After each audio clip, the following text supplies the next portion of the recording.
Mirëmëngjesit të nderuar teleshikues të Dita Televizionit, jemi së bashku në emisionin What Happened Today. Çfarë ka ndodhur sot? Data sot shënon 16 janar dhe ne kemi përgatitur disa informacione në lidhje me ngjarjet më të rëndësishme që kanë ndodhur në këtë datë, ku ju ftoj që të ndiqni. 16 janari është dita e 16 e kalendarit gregorian. Kështu që deri në fund të vitit kanë mbetur edhe 349 ditë. Ngjarje 1547. Ivani IV kurorëzohet cari i Rusisë. 1556. Filipi II kurorëzohet mbreti i Spanjës. 1777. Vermonti shkëputet nga New Yorku. 1936. Në New York ekzekutohet me karrike elektrike vrasësi serial Albert Fish. 1945. Adolf Hitler kaloi në bunkerin e tij nën toksor të ashtu quajtur Fuhrenbunker. 1956. Presidenti e Egjiptit Gamal Abdel Nasser pretendon të çlirojë Palestinën nga hebrejt. 1969. Studenti çek Jean Palash vetflijohet në Prag në protestë kundër okupimit sovjetik. 1970. Buckminster Fuller fiton medaljonin e artë nga Instituti Amerikan i Arkitekturës. 1991. SBA dhe aleatët e saj filluan luftën e gjirit me sulme masive ajrore ndaj objekteve ushtarake dhe industriale në Irak dhe Kuvajt në ora 19 pas skatimit të ultimatumit nga OKB-ja. 2001. Presidenti Laurent Desire Kabila u vra nga një nga truprojet e tij. 2011. Ilir Meta, lideri i partisë LSI, shpallet i pafajshëm nga gjykata e lartë për akuzat e korrupsionit aktiv gjatë periudhës kur ishte zëvendës kryeministër. Lindje 1844. Lindi Ismail Qemali, themeluesi i shtetit të pavarur shqiptar. 1931. Lindi Johannes Rau, politikan gjerman. 1959. Lindi Sade Adu, këngëtare nigerio-britanike. 1928. Lindi Skënder Xhiku, agronom shqiptar. 1929. Lindi Yashar Rexhepagić, shkrimtar shqiptar. 1961. Lindi Hajrudin Hari Hareshanović, kantautor bosnjak i muzikës argëtuese. 1962. Lindi Paul Webb, muzikant anglez. 1963. Lindi James May, gazetar dhe prezantues anglez. 1974. Lindi Kate Moss, supermodele dhe stoliste angleze. 1980. Lindi Sodeu Keita, futbollist nga Mali. Vdekje 1962. Vdiq Ivan Meshtrović, skulptor dhe arkitekt kroat.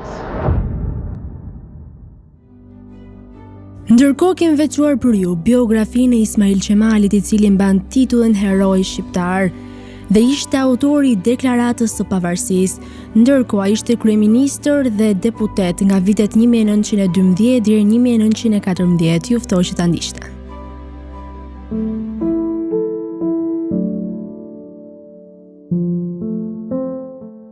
Ismail Qemal Bey Vlora, i njohur thjesht si Ismail Qemali, ka qenë në punës dhe deputeti i Perandorisë Osmane, botues, veprimtar i çështjes kombëtare dhe themeluesi i shtetit shqiptar. Ismail Qemali mban titullin Heroi i Kombit Shqiptar dhe ishte autori kryesor i deklaratës së pavarësisë dhe më pas shërbeu si kryeministër i parë dhe ministër i jashtëm i qeverisë së përkohshme të Shqipërisë nga 1912 deri në 1914.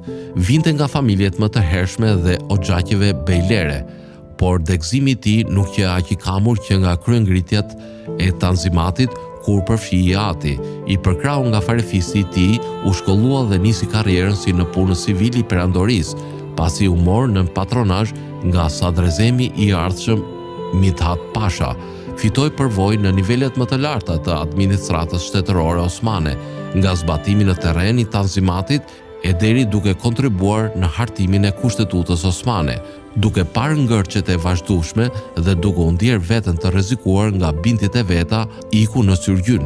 U kthye pas revolucionit të 1908-s, kur nisi periudha e dytë kushtetuese e perandorisë dhe u zgjodh deputet. Shumë shpejt vëreti rritjen e tensioneve nga Xhon Turqit dhe kundërshtoi fushatat qendërmore ndaj vilajeteve shqiptare. Bashkëpunoi për kryengritjen përfundimtare të vitit 1912 në ujdi me kolegët shqiptar. Në parlament pa dallim partie që çoi në njohjen e vilajetit shqiptar. Me fillimin e luftës së parë ballkanike, u nis nga Stambolli drejt Vjenës për të kërkuar garanci për pavarësimin e Shqipërisë. I tërhequr nga jeta politike në 1917, i kumtoi kujtimet e tij gazetarit britanik Somerville Story, të cilat u botuan në 1920 për herë të parë në Londër me titullin The Memories of Ismail Kemal Bey. Në 1864 u martua me një vejush nga Konica, e cila vdiq pasi lindi një vajzë në vitin e parë të jetës bashkëortore. Vejusha quhej Nasipe Hanëmi dhe ishte kushërir jo e afërt e Vlorajve. 19 vjeçe kur u martua me Ismail Beun. Më 1867, duke qenë në punë në Rusçuk, u dashurua, e rrëmbeu dhe u martua me gruan e dytë, Kleonqinin e Anton Sumeliut, fisni grek i Dernes, me të cilën pati 4 vajza dhe 6 të djem, me vedeten 1873, 1954, Alien 1955 dhe Ylvien 1934, një vajzë vdiq pak pas lindjes, Mahmud Beun 1871, 1920, Tahir Beun 1875, 1932, Ethem Beun 1885, 1937, Gjevdet Beun 1888, 1910, Kazim Beun 1893, 1953 dhe Kamil Beun 1895, 1950. Kleoniqi vdiq në Spanjë më 1918, ku dhe i pre neshtrat. Ndroi jetë në Perugia, ku ndodhej i ftuar nga qeveria italiane për të arritur një bashkëpunim mbi të ardhmen e Shqipërisë, i shoqëruar nga 3 djemtë e tij, Ethemi, Kazimi dhe Kamili, dhe nga përfaqësues të Ministrisë së Jashtme italiane. Më 8 shkurt 1919, trupi i Ismail Qemalit u dërgua me tren në Brindisi, nga ku në bordin e Torpedienes Alpino u shoqërua në Vlorë. Më 12 shkurt, në një ceremoni madhështore, trupi i tij i vendosur mbi shtratin e topit dhe i mbështjell me flamurin kombëtar, u shoqërua në Kanin, ku varros në oborrin e Teqes, në varrezet e familjes Vlora. Nëse masi madhështinë e një personaliteti politik me dashurinë e popullit të thjesht shkruante në kujtime familjare, Safa Vlora, duhet të pohojmë se asnjë nuk e afrohet Ismail Qemal Vlorës. Në ceremoninë e përmosshme, as fshatar, as qytetar nuk qëndrojnë në shtëpi, tër faqet e maleve dhe brigjeve që qëndronin gjatë udhëtimit ishin mbushur me njerëz. Ishte një apotezë madhështore e të gjithë popullit, pa dallim, dhe një kuror që ai e fitoi me punën e tij të madhe në shërbim të vendit të tij, derisa dha frymën e fundit.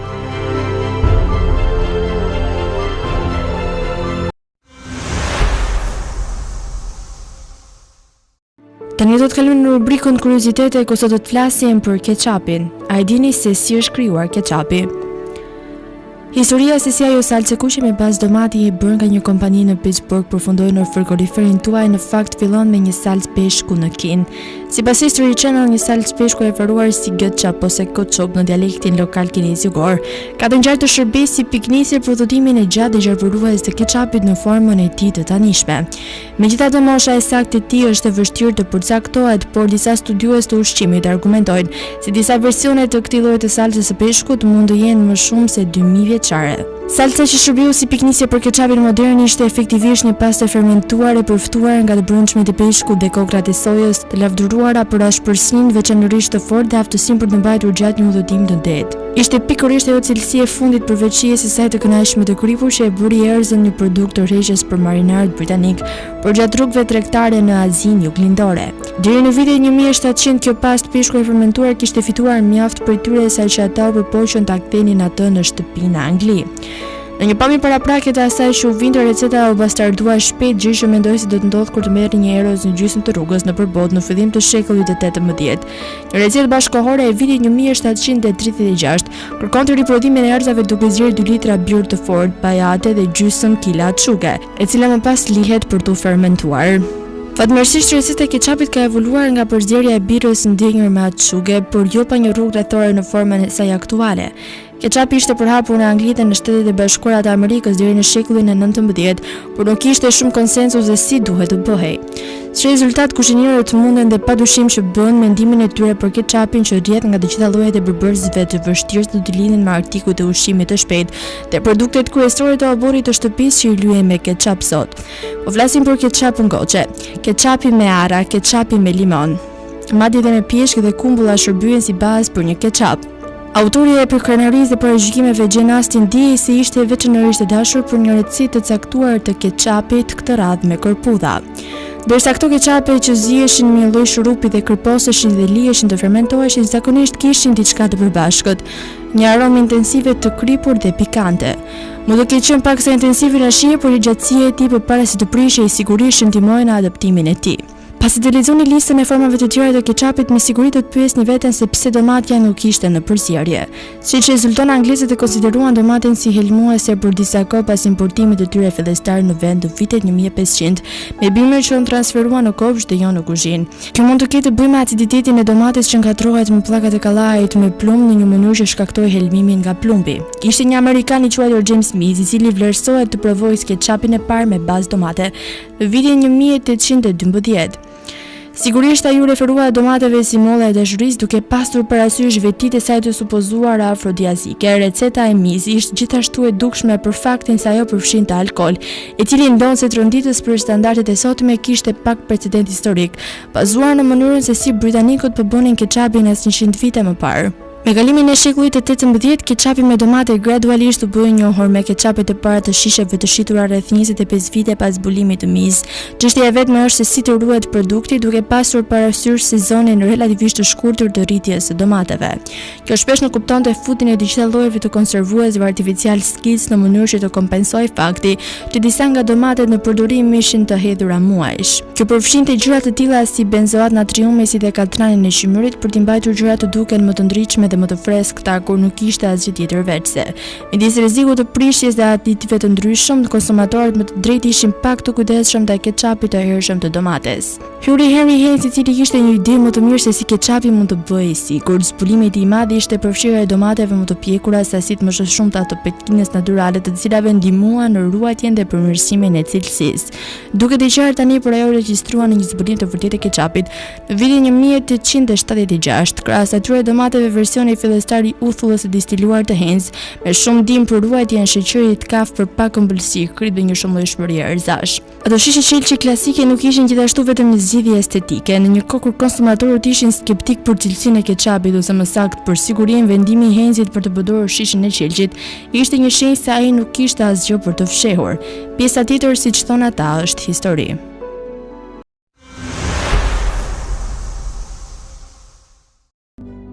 Tani do të kalojmë në rubrikën edhe shëndeti. Sot kam përzgjedhur për të folur rreth vlerave ushqyeseve të bizeleve. Bizelet përmbajnë sasi të mëdha të vitaminave të grupit B, por edhe vitaminave A e C. Bizelet ndihmojnë që të mbajnë në formë të mirë aparatin kardiovaskular, duke kontrolluar nivelet e kolesterolit që qarkullon në gjak. Përfitimet shëndetësore që kemi nga bizelet. Konsumimi i tyre këshillohet në dietat për humbjen e kileve të tepërta. Bizelet kanë pak kalori dhe zero kolesterol dhe janë të pasura në përbërës ushqyes, proteina dhe fibra. Ndihmojnë në humbjen e peshës. Fibra tek bizelet bën që të kemi ndjesinë e ngopjes për një kohë të gjatë. Për sistemin digestiv, bizelet ndihmojnë tretjen dhe përmirësojnë nivelin e metabolizmit. Dieta e shëndetshme dhe e pasur në fibra pastron traktin digestiv nga toksinat, përmirëson shëndetin e zorrëve. ul rrezikun për sëmundje gastrointestinale dhe kancerin e zorrës së trashë. Kundër kancerit në stomak. Bizelet përmbajnë sasi të lartë antioksidantësh dhe kanë përbërës antiinflamator, si dhe polifenolin, që ulin riskun e kancerit në stomak. Për kocka më të forta, vitamina K1 është një vitaminë shumë e rëndësishme, pasi aktivizon proteinat në kock, duke kontribuar në shëndetin e tyre, duke ruajtur nivelet e kalciumit, po ashtu duke ndihmuar organizmin të përthith kalciumit. Vitamina si B1, B6 dhe acidi folik ndihmojnë në parandalimin e osteoporozës dhe artritit. Për shëndetin e zemrës, niacina ndihmon në reduktimin e prodhimit të trigliceridave dhe të kolesterolit të keq, duke ngritur kolesterolin e mirë. Antioksidantët si A, C dhe E mbështesin enët e gjakut dhe qelizat. Vitaminat B1 dhe folatet B2, B3 dhe B6 mbështesin shëndetin e nervave. Luteina dhe vitamina K reduktojnë stresin dhe ulin riskun për sëmundje zemre dhe arteriosklerozë. Për lëkurë me shkëlqim, antioksidantët si flavonoidet, katekina, epikatekina dhe karotenoidët ndalojnë procesin e plakjes së lëkurës, duke reduktuar dëmet radikaleve të lira. Vitamina C, tepër rëndësishme për formimin e kolagjenit, ndodhet tek bizelet, duke ofruar elasticitet për lëkurën. Kundër depresionit, antioksidantët dhe folatet tek bizelet kanë një impakt tepër pozitiv në shëndetin mendor dhe ulin riskun për depresion. Forcon imunitetin. Bizelet janë një burim i mirë i vitaminës C, që mbron qelizat nga efektet e dëmshme të radikaleve të lira. Bizelet janë gjithashtu të pasura me hekur, kalcium, sink, bakër, magnez, që forcojnë sistemin imunitar. Kundër lodhjes, hekuri është një element vital kundër këputjes dhe trajton anemin. Është shumë i rëndësishëm si mineral, pasi transporton oksigjenin nga mushkrit nëpër trup, duke i dhënë energji organizmit dhe trurit. Për zhvillimin e fetusit, folatet janë vitaminat B kompleks që i nevojitën për ADN-n.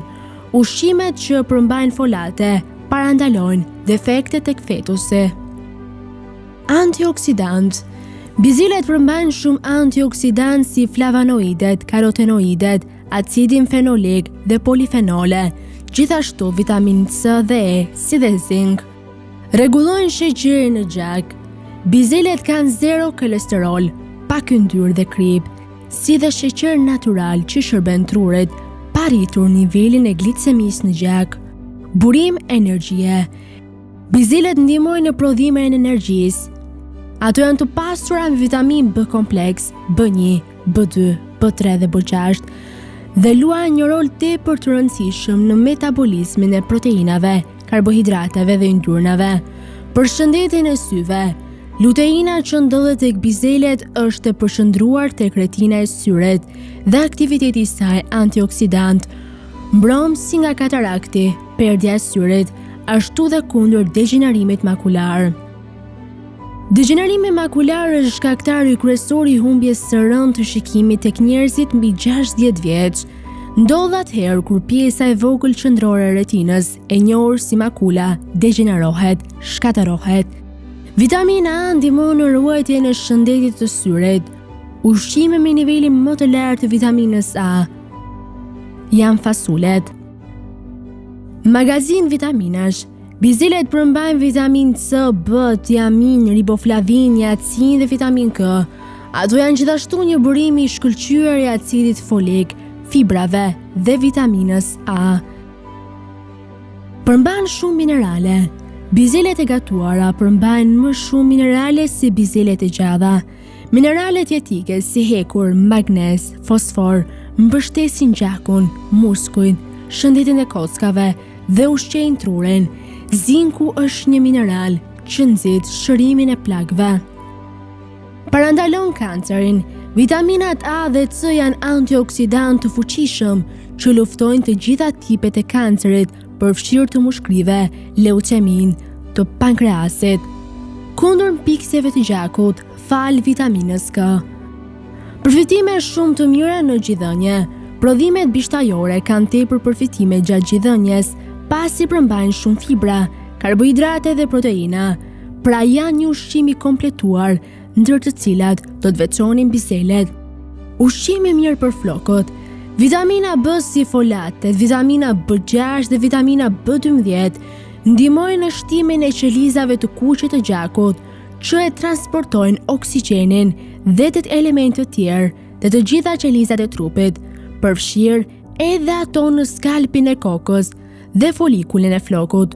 Mungesa e vitaminës C çon në tharje floku dhe rënje të tij.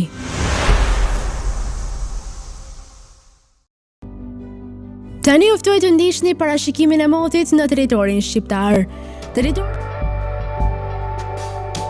Territori shqiptar për datën 16 janar 2026 do të jetë në ndikimin e masave ajrore relativisht të paqëndrueshme, duke sjellë mot kryesisht të vrenjtur dhe reshje shiu në pjesën më të madhe të vendit. Paraditja do të shoqërohet me vranësira dhe reshje shiu në zonat veriore dhe qendrore, ndërsa pasditja vijon me mot të vrenjtur dhe reshje të herë pas hershme në disa zona. Temperatura minimale pritet të zbresë deri në 2 gradë Celsius, ndërsa ajo maksimale do të arrijë deri në 14 gradë Celsius në zonat e ulta dhe bregdetare. Gjatë ditës priten shumë pak intervale me diell, kryesisht në zonat lindore dhe juglindore. Era do të fryejë lehtë deri mesatare nga drejtimi juglindor me shpejtësi 2 deri në 4 metra për sekond. Deti do të ketë dallgëzim të ulët deri mesatar rreth 1 deri në 2 ball. Indeksi ultraviolet për Tiranën më 16 janar 2026 pritet të jetë i ulët rreth 1. Sipas të dhënave astronomike, lindja e diellit në Tiranë më 16 janar do të jetë rreth orës 6:57 minuta, ndërsa perëndimi rreth orës 16:44 minuta. Temperaturat minimale dhe maksimale për disa qytete kryesore të Shqipërisë do të jenë si më poshtë. Shkodër 7 deri në 10 gradë Celsius. Kukës 3 deri në 8 gradë Celsius. Peshkopi 5 deri në 8 gradë Celsius. Tiranë 10 deri në 14 gradë Celsius. Durrës 9 deri në 13 gradë Celsius. Kavaj 8 deri në 13 gradë Celsius. Elbasan 8 deri në 13 gradë Celsius. Bera 7 deri në 14 gradë Celsius. Korçë 2 deri në 7 gradë Celsius. Vlorë 10 deri në 14 gradë Celsius. Gjirokastër 6 deri në 12 gradë Celsius. Sarand 9 deri në 13 gradë Celsius.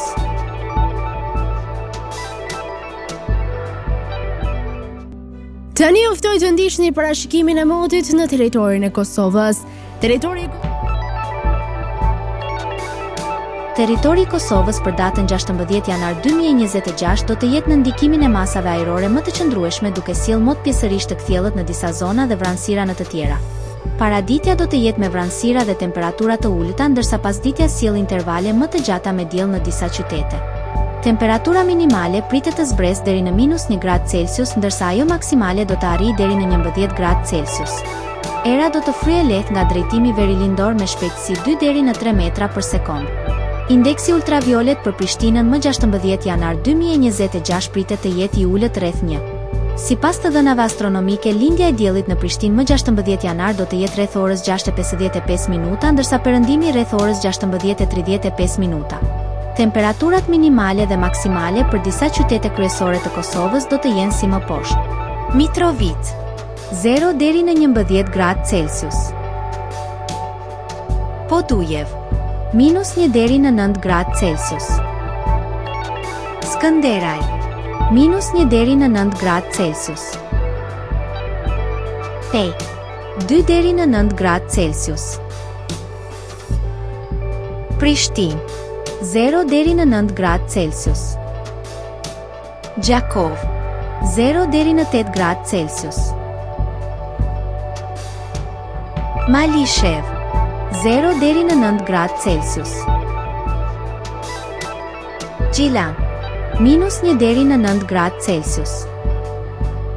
Ferizaj, 0 deri në 10 gradë Celsius. Kaçanik, 0 deri në 9 gradë Celsius.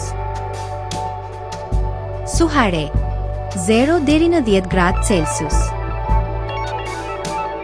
Prizren, 0 deri në 8 gradë Celsius. Të nderuar teleshikues të Drita Televizion, kjo ishte gjithçka e përgatitur në këtë emision.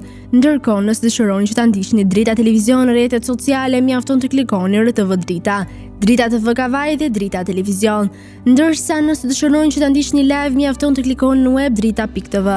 Kjo ishte gjithçka e përgatitur në këtë emision, ndërkohë ju ftoj të ndiqni programacionin në vijim të Drita Televizion.